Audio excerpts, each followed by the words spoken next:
How do you deal with a difficult spouse? A person that you'll actually communicate to, or if you're angry or they've made you annoyed, they'll be like, "Oh, I didn't know this hurt you," and tomorrow they'll go back and do the same thing. At the place of work, there are some people like that. Oh, I'm sorry, I didn't know it ought to, and they are still doing the same thing, as if they are just pushing you to the wall, expecting something just to Come out of you. Yeah. Do you think you've clearly, and these are good communicators. So we are not saying that communication is not there. So you're communicating to the person and saying, "You know what, Tebi, when you do this, it hurts my feelings." And they're like, "Oh my God, I didn't realize that was hurting your feelings. You know what? I'm going to change tomorrow." They are there again doing it. What? I think, okay, what about the place of work? At what? Sorry. Are you going to quit simply because someone is on your head? You want to start applying? You want to start applying for, like the incident I said that this colleague kept saying, "I will get you sacked." In that kind of situation, what can you do? You are at the altar of fire every morning praying, "God help me with this colleague of mine." Some people can be so annoying that they just want to get you sacked for no reason. Even that just person the sight of you just annoys them. Like, why is she here? Even that person is on the Especially same Rachel, altar. When you talking about place of work now, you just make sure you do everything you need to do Know your appropriately. place. Know your place. Know when to speak. Listen more. Yeah. Because sometimes when you meet fire with fire, there is nothing going to come out of it. So in that place, you're better off knowing. Like if someone is your manager, listen. Yeah. Because for me, I used to say that even if I don't like my manager, he's in that position for a reason. Of course. So I owe him that respect. So even listen, whether he's speaking rubbish or nonsense, you just have to listen. Yes. And be quiet at times. Because I knew that he would represent me in places where I'm not able to speak. So you imagine the things they will say behind closed doors about you. Yeah. If you want to say, "Oh, I'm a big girl as well." Yeah. Okay, like okay. Listen. Listen, yeah. Understand. Yeah. Don't say, "Oh, because I've spoken about Don't me." even argue. Don't get into any argument with that kind of person. Is it your father's company?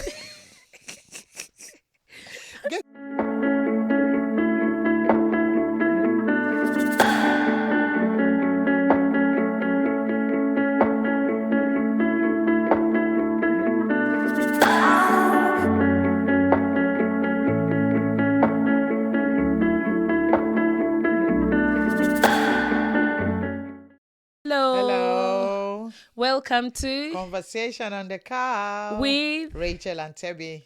It's a beautiful day to be alive. Yeah.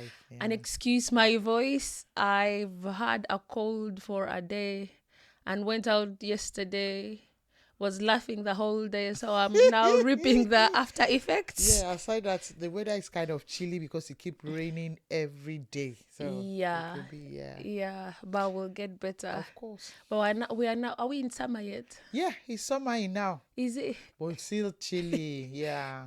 Because the fact that you still go out and you think, "Oh, should I take my jacket?" Yeah, I was wearing my jacket today.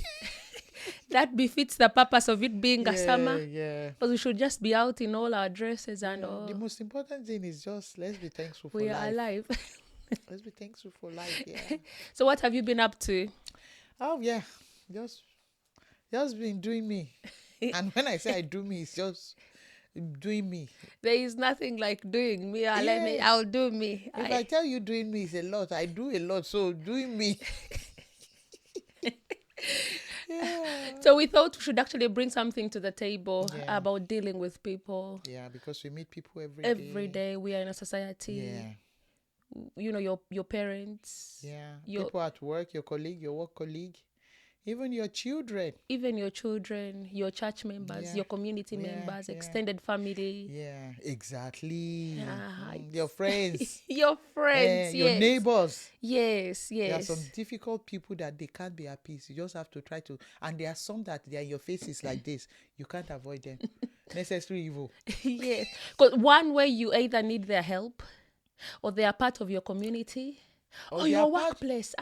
Even as husband and wife, even that your spouse can prove difficult at times. So dealing with difficult people. Mm-hmm. How would you how would someone fall into the bracket of being difficult? What makes a person difficult? I think as individual, everybody has a value, everybody has a trait, everybody has a behavior, like a behavior that So in a situation whereby you are okay, you have someone that maybe you work with, like a work colleague, and you guys are not blending, like. But is it because they don't agree to your values? Is that what makes them difficult? Like I said earlier, some people can not just be appeased. Like everybody is talking about them, like, yeah, this person, no, this person is trouble. Okay, like our children now, you wouldn't say they are difficult, but at times when they prove difficult, they are there, they are saying, "Mommy, no," and you are trying to let them see this is your side of things. Do we call those children too difficult children? No, they just bring out the behavior at times, and you just have to deal with it. But that's because you don't agree with their. Exactly. But there are some people that they are born that way. They are, Rachel, the way God created us, I'm sorry to say there are some good people and there are some bad people. Even the Bible says, as God himself, he says, Jacob I love, Esau I hate. There is a reason why he hated Esau in the Bible. And at the end of the day, who was Esau? What did he do? What was Esau's fault? No, at the end of the okay, what was he thinking? At the end of the day, he killed his brother. He was the first man that committed murder in the Bible. I think from God's perspective, and I listened to the man of God speak about it, he was saying it from a perspective of he knew the story of Esau. So it's like when someone tells you the movie is ending, how the movie ends, that means they've already seen it all. But you know, when you first read that specific chapter just from the first front of it, you would think, so he already knew Esau's story from beginning to the end. Okay, what about, sorry, we are kind of biblical now. What about Judas? He was part of that story. Yeah. If he had not betrayed Jesus. Exactly. So there are some people, Rachel, that they are bad people. Like, you know that this person is a nice person, but when you are talking about it, you say, leave that side, I don't want trouble. Just avoid that person. In fact, you see that person coming like this, and you want to take the next thing. You want to cross that street. So there are still some difficult people, and there are some people that will want to just portray, like I said, like our children, that difficult attitude. How do you deal with these people? Yes. I think for me it is quite paramount to know their side of the story. Like probably we tend not to give people the benefit of the doubt, because people are who they are because of either their upbringing. Benefit of a doubt, Rachel. Thank God you work in a corporate world. There are some people, I know someone that she'll keep saying, I'll get you sacked. Is that a nice thing to say? You are playing with someone's livelihood and you keep saying, I'll get you sacked. Hearing that alone is depressing. You want to get me sacked? Definitely that kind of person that has determined in his heart that will get you sacked is that kind of person that is looking for your faults. Trying to report you to the management, trying to take photos of you maybe when you are doing wrong. Those kind of people, that is what I'm saying, that they are difficult people, that they can't be appeased. By nature. Yeah, by nature, that they are evil. And they are necessary evil because you are working with that person now. Yes, and some of those people, I think I'm a person that likes to give the benefit of the doubt. You'll always find that their life, they have grown up wanting to please someone or expecting to be pleased. So the moment you don't conform to their ways of living, they're also finding you difficult. Yeah. In fact, to them, you're a difficult person. I think I applied something because it's not like I've not dealt with difficult people before. At times, maybe when you show them love, because some people in their lives, Rachel, they've never been loved. And they believe life is war. When you see them, they are ready. They are defensive already. They are aggressive to fight. They want to fight. And you will be like, why? So some people has never experienced love in their life. And they are there fighting everybody. Or have you seen some kids who grow up and they're like, all my time I've always tried to please my parents. Yeah. But they have never felt like that acknowledgement. So they feel like it's okay whether they're doing good. So they will be out there looking for people's appraisal because all they do all their life is trying to please their parents. Yes, you feel like you've outperformed, mostly like in work or something, and they are like seeing that as it's a normal thing. Like, so you've done it, and their attitude as well. Yeah. So I believe with dealing with difficult people, my number one thing that I would say is maybe, like you said earlier, giving someone the benefit of the doubt. You are giving someone the benefit of the doubt is showing that person love. When you show them love, it could change them.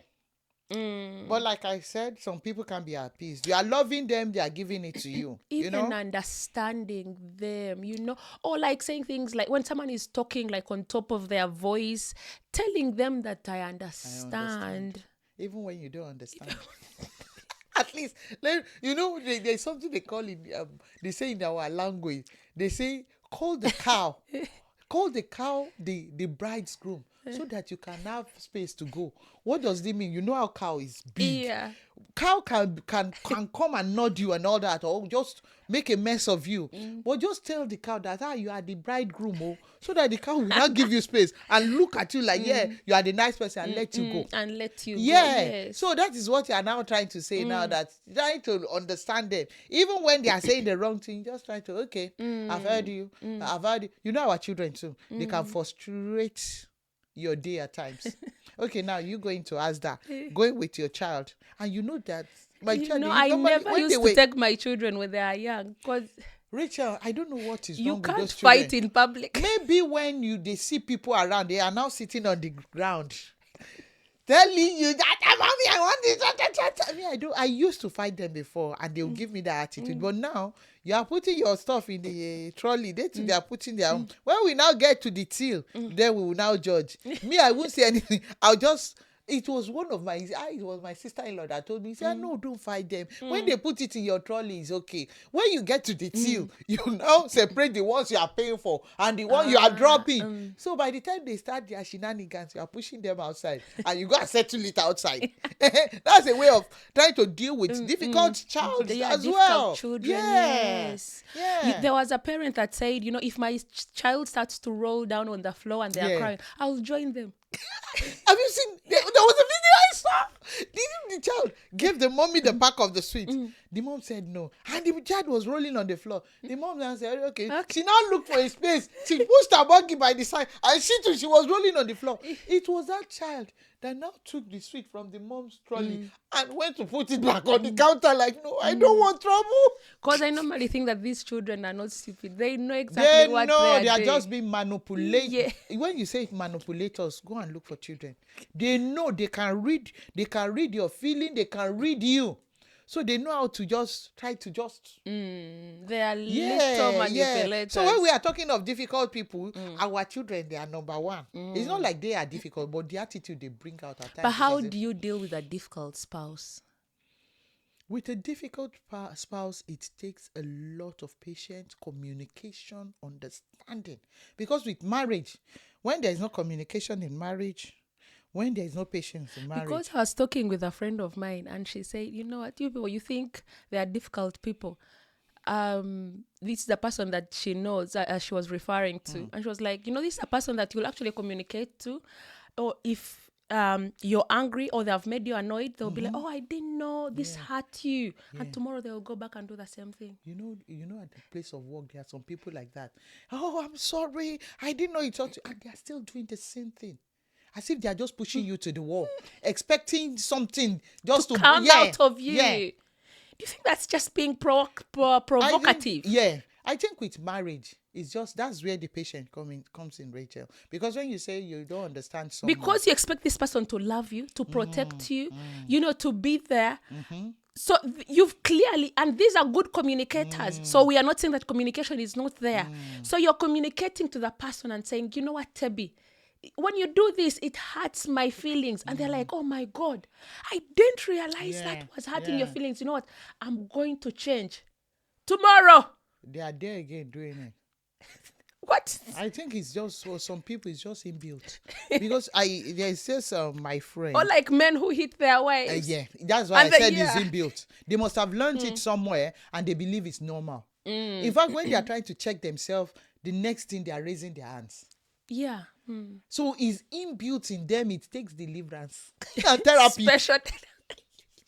It takes deliverance and therapy. That is why I say, for marriage, dealing with a difficult spouse can be so...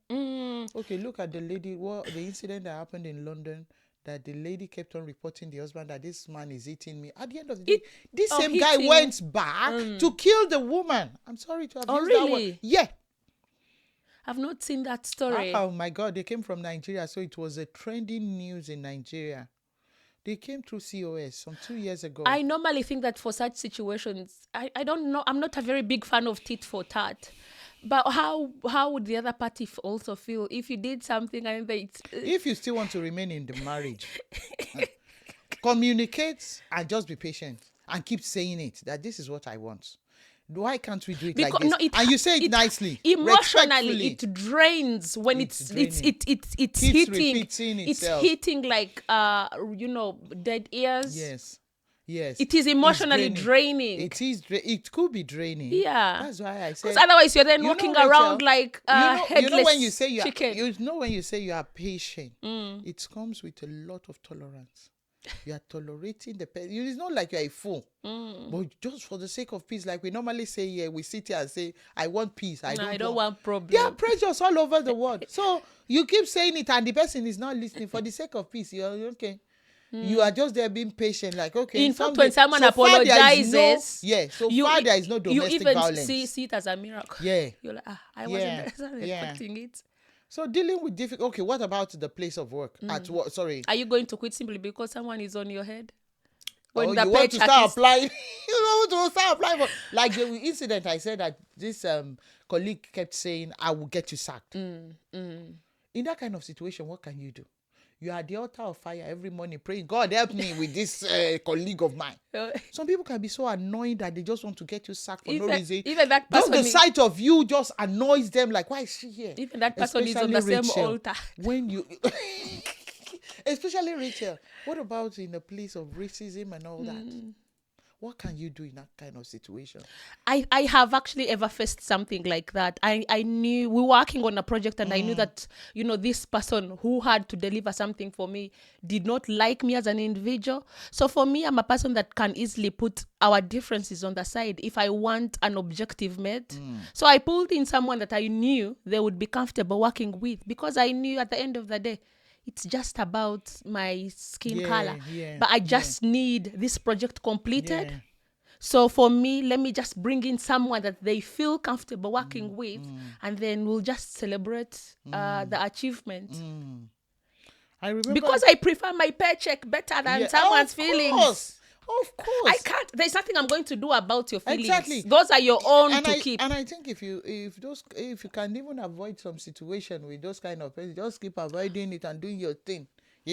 So as long as someone makes it clear that they don't like me, then that is okay. I'm not going to like you back because that is your feeling. I'll give you your space. Do your thing. Let me do my thing. So far, we are not in other people's as long businesses. as it's not affecting my paycheck. Let us respect ourselves. But it could be difficult and draining. I think it is draining. Generally, I think dealing with difficult people can be so draining. And at workplaces where you're going to meet that person. And workplace is just like half of our life. We are either at work. It's small. So this person will be in your faces like all the time. We spend more time there. I think. And if it's like your direct manager. Rachel, it's a very bad thing dealing with difficult people. There are some people that they are just there. They just hate you for no reason. It's so draining. You wake up and you're like... Our Bible says, David was saying it in one of the verses. I think it was in Psalm 51. He says, they hate me when someone hates you for no reason. Saul. It was Saul. You are in soup. There is nothing you can do. Even when David was winning, Saul was like, what did he do? What have you done? Are you the first one? Even when you are the king of England or queen of England, they can't see anything good in you. No. They will be like, hey, what have you done? What's so special that you've done? So I think with that, it's just you just trying to do your thing. Be you. Don't let them put you under pressure of any kind. Do your thing. So far, you just know in this kind of situation, you know that someone is monitoring you that does not like you. I'm talking about place of work now. You just make sure you do everything you need to do. Know your place. Know your place. Know when to speak. Listen more. Because sometimes when you meet fire with fire, there is nothing going to come out of it. So in that place, you're better off knowing. Like if someone is your manager, like you're even not at the same level, Listen. Yeah. Because for me, I used to say that even if I don't like my manager, he's in that position for a reason. Of course. So I owe him that respect. To even listen, whether he's speaking rubbish or nonsense, you just have to listen. Yes. And be quiet at times when he's arguing. Because I have kids at home to feed. Yeah. You need to know your place. Yeah. Listen. Yeah. Understand. You know? Yeah. Don't say, oh, because I've spoken about Don't me. Don't even argue. Don't get into any argument with that kind of person. Is it your father's company? Getting into argument with that kind of person will fuel something that you don't want to, like you're talking in the place of a manager now. You are gone. Because I knew that he would represent me in places where I'm not able to speak. So you imagine the things they will say behind closed doors about you. Yeah. If you want to say, oh, I'm a big girl as well. Yeah. Okay. You know, we meet people every day. Neighbors. What about in a situation whereby you have a difficult neighbor? Those kind of neighbors, you just avoid them completely. Let me tell you about a story of my neighbor. In my previous house, when Jeremiah used to cry, because, you know, it was at the detached. No, you know those terraced houses? Yeah. The man would also knock on his wall because my child is overcrying. Are you kidding me? Yes. That's not nice. It was not nice at all. And then because they are using like the backyard, we were the end terrace and they were like in the middle. So he used to use our backyard. And whenever we would have like clothes hung there, they would be like as if we are blocking them. And then he would come and like literally put... No way. Yes. No, and it's very surprising. We were house owners and they weren't house owners. And then they moved out of the property. So it's very funny. Breath of fresh air. But even when they had moved out, I was already tired. I was already tired. And I was like, you know what? It was just time to just move on. Yeah. I think we're dealing with difficult people. But you imagine, and he had very little kids as well. No. Yes. So if I wanted to say maybe he doesn't like children. No. So I've dealt with a difficult neighbor. Oh, no. You know, your child is crying in the middle of the night. You're a mother, you're breastfeeding, you're not having sleep, and someone is also banging the wall simply because your child is making noise. No, for me, well, I've not really had an experience of a bad neighbor. Well, because I'm always smiling, hello, going to my room. That's my own thing. So I've not... Though when we were in Nigeria, there's just, oh Jesus, when I was in Africa, oh Lord, that man is always fighting with the landlord, fighting with everybody. But me, when I enter my flat, I've closed my door. I don't have, what I do in the morning when I see him, good morning, go into my, so I avoid him. Finding peace. Just finding peace. There are pressures everywhere. So when you want to deal with difficult people and you are there, I don't have strength. I don't, anything that will lead me to, draining me emotionally, either in my marriage, anywhere from, I just avoid it in any way because I don't want issues. At times, when you need to sit down and talk to that person, you could just try to sit down and just try to talk about it. You could do that if they understand where you are coming from. But if they don't understand, I will avoid you. Because I don't know how to keep grudge. When I see you, I'll say, hello, I'm gone. But how would then you deal with difficult parents? It's just like marriage. There are some people that you are glued together and then, for life. There are those parents who will, that scripture in the Bible that says, honor your father and your mother. And they will always use it against your head. No. You just have to be patient with them because they know it all, especially our African parents. I'm sorry to say this. Our African mom, they believe you don't know. Our African parent, they believe you don't know anything. It's just now that my parents, they are not difficult, but they are the overparenting type. I'm still in my husband's house now, and I can my phone will ring anytime now. Because they are like in my face, my mom is calling, it's not you I want to talk to. Give the phone to it's telling me to give the phone to my own children. I'll be like, so who is the person picking the phone? I'll say, call that person's phone. You want to speak with Daiwi? Call Daiwi's phone. And he knows that Daiwi does not have a phone.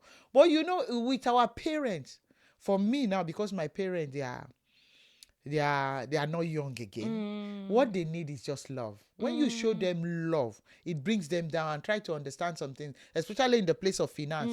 Maybe they're asking for this and that. You just try to let them know, okay, I'm not giving you this month, I'll give you next month. And there are also like some discussions whereby when you know something is going downhill, just stop, like pause on it. You can't argue with them and you can't win. You can't. Because you can't really. There are battles you can't really win. No. Especially one with your parent, with your spouse. But someone reminds you they carried you they carried you for 9 months. Yeah, of course. They will tell you story. You know, there are some situation whereby you just let peace reign. Just for the sake of peace, you just let it slide. It's not like you're in their faces, you're arguing with that person for no reason. When you know you don't, just avoid argument. Like, if that person is not trying to understand where you are coming from, and maybe you two, the person is not seeing it, just let it slide. When that person is now calm, when you are both calm, you can now come up again with that topic. But if you notice that topic is still bringing that same argument, my dear, maybe you either invite a third party or just completely forget it. Choose your battle. But it's important to remember your place. Yeah. And there is always a time for everything. Yeah, because in the place you might even be the right person, but is it the right time with the right person? So you want to go and attack the CEO because you're right. And you want to be the winner. Me, with my parents now, because I know I can't, with my parents, it's not like you win all the time. I explain some things. I explain a lot of things to them in love. Because my mom will always say, I am not that parent. She always says it. I am not that parent that you think because I'm old, you can ride over me. Someone is telling you that and she keeps singing it, that I'm not a parent you can ride over. So you want to talk to her now, you are talking to her rudely. You are done for. She will not smack you, but she can give you, oh, Jesus Christ, and you don't want those. And she will report you to your spouse. And I don't want her reporting me to my spouse because my spouse will never support me over my parent. My husband will always support my parent. I'm sorry, ma. She's the one that even when my husband knows I'm the right person, she will now come to their level and explain to them that maybe she's trying to tell you like this. So she will never like be judgmental between them, but because you know they came to my house and at times we don't find it so smooth. God will give us the grace. But it is important to understand that there is a time for everything. You need to listen. At times you just need to, like with our parents, if you need to apologize, just apologize to them, explain to them, be quiet. But you know, even what I recently realized with children, because I'm quite very domineering, like I'm very dominant. And you know how our parents, like, you normally take their word for it. It's not something I wanted for my child, for her to think, oh, my mother is a very difficult person. So I've learned to apologize. Even as small as she is, if I do something and I feel like I'm out of order, I call and I say, you know, Wilma, I need you to know that mommy is sorry. And I want you to know that even me, I make mistakes, but I can always do it. Because I noticed the way we were raised in Africa is you don't have an opinion. You grow. You don't. They tell you what they want and you are there doing it already, even when you know it's not okay with you. Because I grew up. I don't want to raise my children. I grew up thinking my mother is a difficult person. Yeah, me too. That's why now I don't want to. My mom is amazing. I love her, but you know she always wins. Then while we were growing up, but now she has given me that respect. As you've grown up. But then there were like those what she did to me then, that she does not want to listen to me. I want to tend to listen to my children more now. Like, okay, what do you think we can do? Ask for their opinion. If it makes sense, we apply. If it doesn't make sense, no. It still has to make sense. Yes, I will say no and not feel guilty about it. Like, no, we are not doing this, you know. But I don't want to be that kind of mom, like you said, like a domineering mom, not listening to them. At times their opinion too, you know. You know, there was a day I was in the kitchen and I was tired. So I had this red wine. When I'm not going to work at night, I would just want to take that red wine to relax myself. And I was pouring that red wine. It was my baby of 7-year-old. I was pouring that red wine in a glass. I drank the first one. The second one I was pouring it. Favor was like, Mommy, do you want to get drunk? And And I'm like, okay, I had to stop. I'm like, someone is watching. Why would she say that? I now asked her, I said, why would you say that? He said, you took the first cup, mommy. I think the second cup is enough. Oh my I said, God. okay, I've heard you. And I had to stop, So at times you ask for their opinion as well. Don't be that difficult mom. Because you yourself, we are talking about dealing with difficult people. You yourself as a mom, you can be difficult. We can be difficult. You yourself as a wife, you can be difficult. Yes. You yourself as a neighbor, as a colleague, as a person. Rachel, have you driven in Africa Are you the one before? blocking people's driveways? Have you driven in Africa Yes. before? Everybody is angry in Africa. In fact, in Africa, you see a driver with a cane. Who do you want to smack? Are you then not the difficult one? Are you the difficult driver shouting at you, "I bastard"? Or are you the difficult employee as well? Yes. So let's try to check ourselves, because at times the pressure of life too can put us at that Always edge. questioning policies. Why is this like this? Yeah. Are you the owner of the company? Go and start your own company.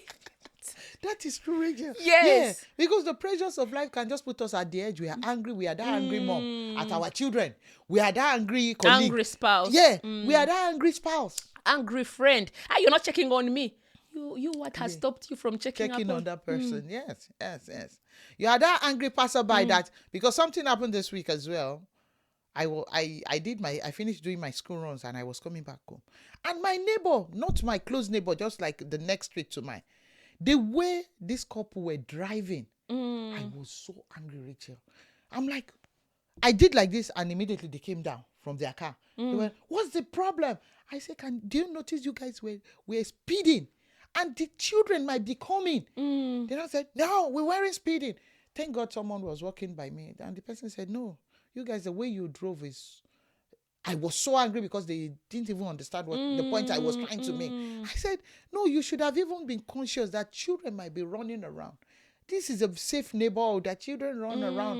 You should have even thought of it, that kids might be coming." At the end of the day, they felt so bad when the third person, said the same thing.